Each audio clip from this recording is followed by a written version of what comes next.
welcome back to my channel. If you've been here for a while, you know that I am no stranger to a good old mocktail. I started making mocktails a couple years ago, and at first it was in conjunction with also drinking cocktails a couple nights a week. But the older I've gotten, the more I've started to self-identify as sober curious, which for me means that occasionally I will enjoy a glass of wine, a beer, a cocktail. I do love a craft cocktail. I like going to new restaurants and seeing what fun concoctions they have, but I just don't feel the best when I drink. My anxiety gets worse. I don't sleep well, which also makes my anxiety worse. My skin breaks out so much more. I just feel blech. And I mean, it makes sense. Alcohol is a literal poison. And if you choose to drink, that is totally your prerogative. Again, you will also see me drink from time to time. But mocktails have really been where it's at for me because what I like most about drinking is just trying new things. I don't actually enjoy the feeling of being drunk. And so I can accomplish that creative side without adding any alcohol. I'm also a dietitian, and a very common question that I get is some variation of how much water do I need to drink in a day? And one thing I always bring up when answering this question is water is not the only thing that hydrates us. Pretty much all fluids, with the exception of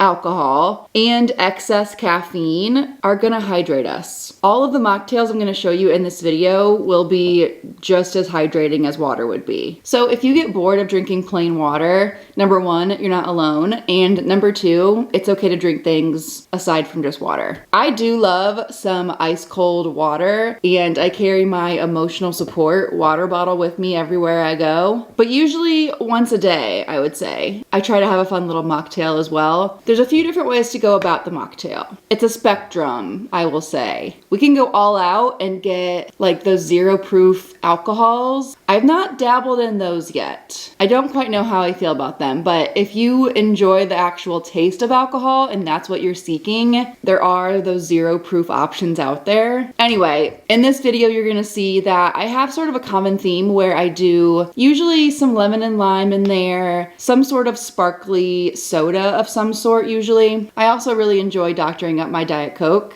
And I'm sure there are some mocktail purists out there who will say that, oh, that's just a diet soda with a lime, or, oh, that's just juice. Maybe they're right. I'm gonna call it a mocktail. I'm going to enjoy it. And I encourage you to do the same and not worry about what others think. Okay, without further ado, per one of your guys' requests, we're gonna do a cherry lime mocktail today. I'm gonna be using this lemon lime sparkling ice. You could also use Sprite. You can use ginger ale for this. And you can also choose between regular soda, you know, with sugar in it, or diet versions, whatever you like. I tend to gravitate towards 0 sugar options because A, I know that the sweeteners like aspartame, sucralose, all of those guys are not the toxic poison that we're told that they are. I have a whole video on that if you want to learn more. And number two, I just don't feel the best if I'm drinking really sugary things.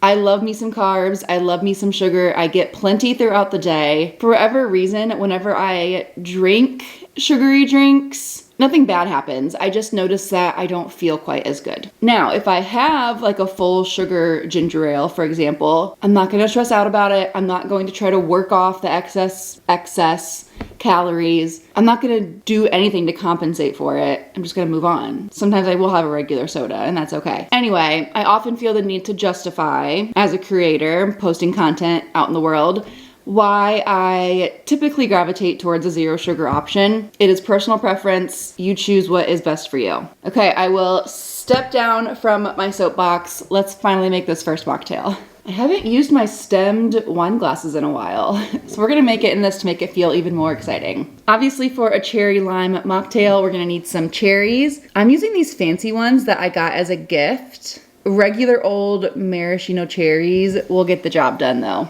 I'm just gonna throw 2 or 3 of those in there along with their juice. You could also add grenadine if you're into that sort of thing. Up next, I have some fresh mint from the garden. And then finally, I have a lime wedge. If you guys ever watch my meal prep videos, you know that every week I buy a lemon and a lime and I slice them up for my drinks throughout the week. I'm gonna muddle this to get all the flavors combined a little bit better. Another very important ingredient is ice. This may be a personal thing, but I think the type of ice matters. I am very thankful for my fridge that does both crushed and cubed. I could see myself in the future being someone who gets like a nugget ice maker. The kind of ice that you use really dictates the style, the overall vibe of the mocktail. If you only have access to one type of ice, do not fret. I'm being a little bit pretentious right now. Any ice is going to do, but I will say I'm doing crushed for this because I think it is amazing. And then our final ingredient is gonna be our lemon lime soda. You could also do, like I said, a ginger ale would be just as good in this. Maybe even better if you're into ginger ale. I have a little mint leaf from the garden we're gonna garnish with.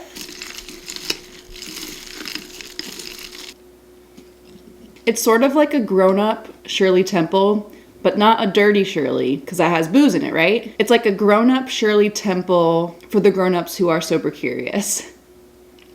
Tonight we're having a watermelon slushie. Summer is currently coming to an end, so we're having one last little hoorah. The first thing you'll need for this is watermelon that you cube and then freeze. We're gonna toss in some lemon juice and some lime juice. For a little extra sweetness, I'm gonna add some agave. You could also do honey. You could do like a stevia. I think liquid stevia would be good in this. Or you could always even do no sweetener at all. And then our final ingredient is gonna be some lemon lime sparkling water. You could also use ginger ale. You could use unflavored sparkling water or any flavor sparkling water that you like.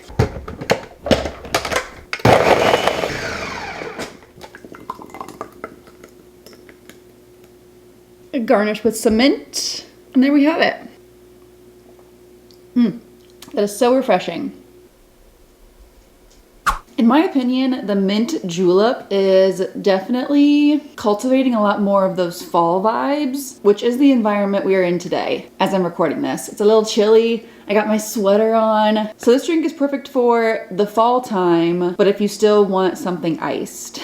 For the mint julep, we obviously need just gobs and gobs of mint. This is one of my favorite ways to use up all the mint that is in my garden. If you've ever grown mint before, you know that it's a weed and it just is everywhere all the time. We're gonna add a little bit of maple syrup, vanilla extract. This is what I feel, along with the maple syrup, just really makes it autumny, you know? Then we're gonna muddle this. Going in with some crushed ice, of course. And then our final ingredient is gonna be some ginger ale. You could also do this with apple juice, or this time of year, Olipop has their crisp apple flavor out. I love making this with that. I bet like an apple cider would be good with this too. You probably wouldn't think these flavors would go well together, but they really do. I especially love the vanilla. And finally, we garnish with a cute little mint sprig. Thank you guys so much for tuning into this video. Let me know if you want to see more mocktail videos like this one, because like I said, I have one of these pretty much every day and I like to mix it up, do something new every time. And I'm happy to share my creations with you if you're interested. As always, be sure to like this video if you enjoyed it. It really helps out my page. Don't forget to subscribe if you want to see more videos like this one. Thanks again for tuning in, and I'll see you guys next time.